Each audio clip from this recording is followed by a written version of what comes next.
सलमान खान को Burns road की बिरयानी खिलाई और संजय दत्त के लिए पेशावरी चप्पल बनवाई। पाकिस्तान के मारूफ कॉमेडियन काशिफ खान ने इंकशाफ किया है कि बॉलीवुड स्टार सलमान खान को बर्न्स रोड की बिरयानी और हलीम खिलाई।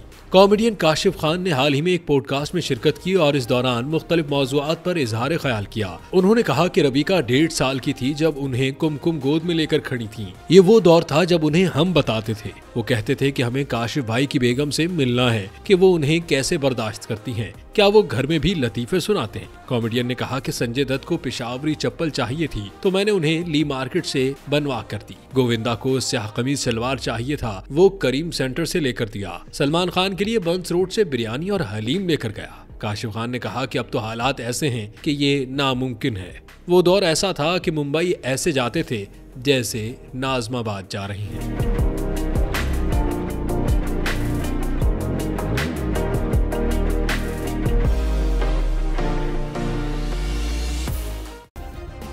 सब्सक्राइब करें और बेल दबाएं ताकि कोई खबर रह न जाए।